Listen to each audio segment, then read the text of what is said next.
Hello friend, नमस्ते, राधे राधे। कैसे हैं आप? आशा करती हूँ बहुत ही अच्छे होंगे, स्वस्थ होंगे, मस्त होंगे, अपने अपने कामों में व्यस्त होंगे। देखिए, आज चक्री है। मैं आज चक्री का व्रत हूँ। ये लड़कों का व्रत होता है। हमारा एक बेटा है, मैं उसी के लिए व्रत हूँ। ये पंजाब में होता है ये व्रत। ये हमारी लाडो, इसके लिए भी व्रत हूँ। ये हमने पूजा कर लिया है।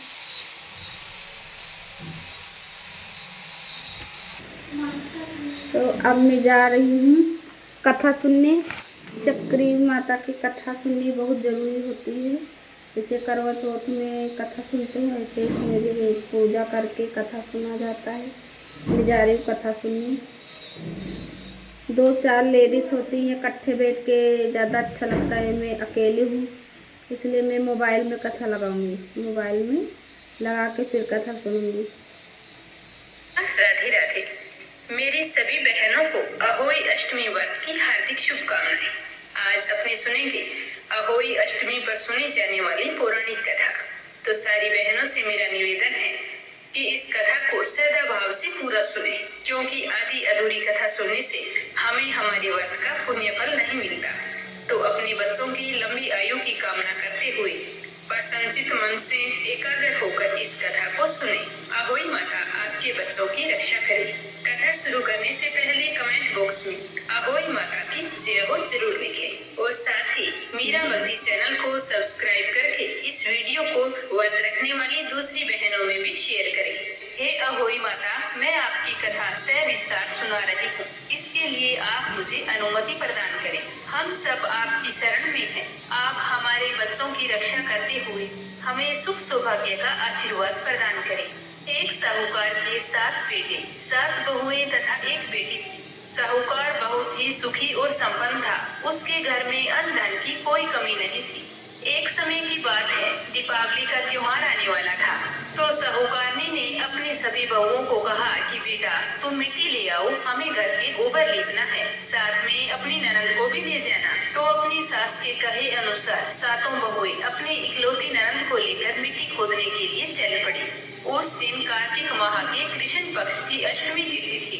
जैसे ही वो खदान पर पहुंची और मिट्टी खोदने लगी, तो उनकी ननद बोली कि लाइए भाभी माँ, मैं आपको मिट्टी खोद देती हूँ। यह कहकर उसने अपनी भाभी से कुदाल ले ली और मिट्टी खोदने लगी। वहीं पर श्याऊ यानी कि शेई की मांग थी। ननद को इस बात का ध्यान नहीं था। वो जल्दी जल्दी मिट्टी खोद रही थी, तो उसकी कुदाल श्याऊ के बच्चे पर जा लगी, जिससे श्याऊ के बच्चे की उसी समय मौत हो गई। तो यह देखकर ननद भाभियों को बहुत ही दुख हुआ। श्याऊ अपने बच्चे को इस तरह मरा हुआ देखकर अत्यंत दुखी और क्रोधित हो गई और ननद से कहने लगी कि तूने मेरे बच्चे को मार दिया है, मैं तेरी कोख बांधूंगी। तब ननद अपनी सातों भाभियों से बोली कि भाभी, तुम में से कोई मेरे बदले अपनी कोख बंधवा लो। तो उसने सबसे पहले अपनी बड़ी भाभी से कहा। उसने इनकार कर दिया। फिर उससे छोटी से कहते कहते 6 भाभियों ने कोख बंधवाने के लिए इनकार कर दिया। तो ननद बिल्कुल मायूस हो गई और मायूस होकर अपनी छोटी भाभी से बोली कि भाभी, मेरा ये काम कर दो, मेरी जगह आप अपनी कोख बंधवा लो। तो छोटी भाभी सोचने लगी कि यदि मैं कोख नहीं बंधवाऊंगी तो सासू जी नाराज हो जाएगी। ऐसा विचार करके उसने ननद के बदले अपनी कोख बंधवा ली। इसके बाद जब भी उसे बच्चा होता तो 7 दिन बाद मर जाता। ऐसा करते करते कई साल बीत गए। उस बेचारी के कई पुत्रों ने जन्म लिया और वे मृत्यु को प्राप्त हो गई। तो छोटी बहू बहुत ही दुखी और उदास रहती थी। एक दिन उनके घर विद्वान पंडित आया। उसने साहूकार और साहूकारनी से हाल चाल पूछते हुए कहा कि सभी कुशल मंगल हैं। तो साहूकारनी कहने लगी कि पंडित जी, वैसे तो सारे कुशल मंगल हैं, पर मैं क्या बताऊं, मेरे छोटे बेटे के कोई संतान नहीं है। संतान होती है और 7 दिन बाद में मृत्यु को प्राप्त हो जाती है। मैं इस बात को लेकर बहुत ही दुखी रहती हूँ। आप तो विद्वान हैं, मुझे देखकर बताइए कि ऐसी क्या बात है जिससे मेरे बेटे बहू को स्वस्थ संतान की प्राप्ति नहीं हो रही है। तो पंडित ने साहूकारनी की सारी बात को ध्यान से सुना। अपना पोथी पतरा खोलकर उसमें कुछ देर तक देखा और फिर साहूकारनी से कहा कि तुम और तुम्हारी बहू दोनों गाय की सेवा करो। गौ माता श्याऊ माता की भाईली है। वह तुम्हारी सेवा भाव से खुश होकर तुम्हारी बहू की कोख खुलवा देगी, जिससे तुम्हारी छोटी बहू को स्वस्थ और निरोग संतान प्राप्ति होगी। तो साहूकारनी पंडित की बात सुनकर बोली कि पंडित जी, मेरी बहू की कोख किसने बंधवाई और क्यों बंधवाई, ये बात मेरे कुछ समझ में नहीं आई।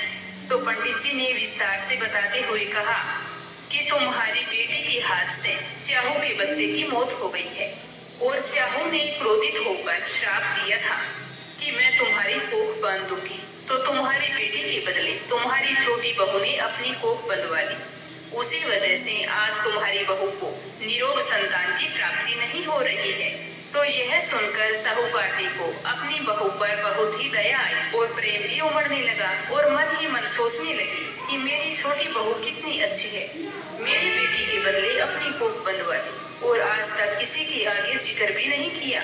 इसे संतान के लिए परेशान होते हुए कितने वर्ष बीत गए। अच्छा होता पहले ही मैं किसी पंडित से पूछ लेती। तो दूसरे ही दिन से साहूकारनी अपनी बहू को लेकर गाय की सेवा करने के लिए चली जाती। साहूकारनी की छोटी बहू गाय की खूब सेवा करती, उसके नीचे साफ सफाई करती, उसका गोबर उठाकर डालती और उसे खाने के लिए चारा डालती, पानी पिलाती। इस तरह उसकी पूरी श्रद्धा भाव से सेवा करती रही। ऐसा करते करते कई महीनों बीत गए।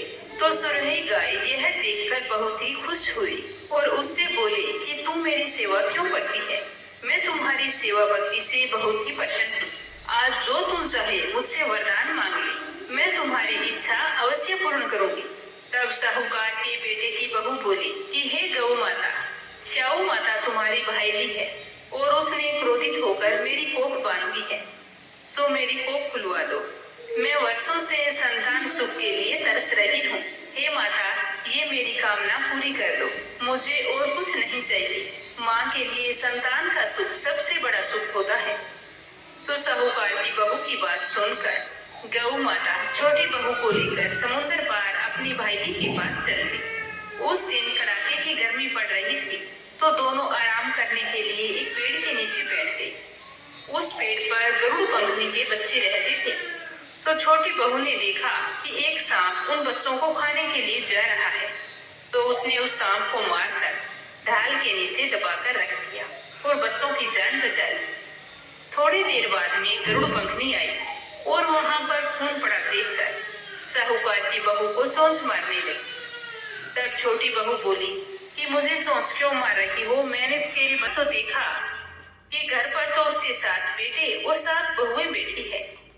तो उसे देखकर वह अति प्रसन्न हुई और मन ही मन अहोई माता का धन्यवाद करने लगी। उसके बाद उसने 7 अहोई बनाई, 7 अजूमन किए, 7 कटाई और शाम के समय जेठानियां आपस में बात करने लगी कि सारी जल्दी जल्दी नहाकर पूजा कर। कहीं छोटी को अपने बच्चे याद आ गई तो वो बेचारी रोने लग जाएगी। इस तरह उसकी 6 जेठानियों ने विधिवत पूजा अर्चना कर ली और बाद में सोचने लगी कि आज छोटी के रोने की आवाज नहीं आई, क्या बात है, वो हर साल इस दिन कितनी बुरी तरह से रोती है। तो उन्होंने अपने पोते पोतियों से कहा कि जाओ अपनी कृपा दृष्टि बनाए रखना। अहोई अष्टमी की दूसरी कथा दंत कथा के अनुसार एक बार एक औरत अपने 7 पुत्रों के साथ एक गांव में रहती थी। एक बार वह कार्तिक के महीने में घर के गोबर लीपने के लिए मिट्टी खोदने की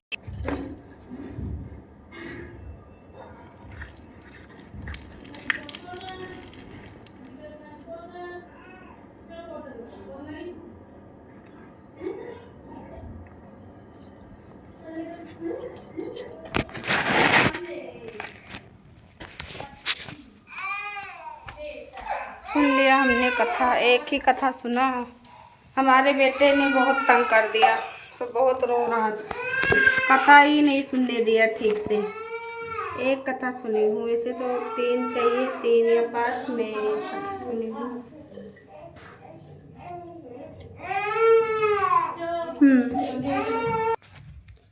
मैं यहीं पे अपना ब्लॉग समाप्त करती हूँ। Bye bye.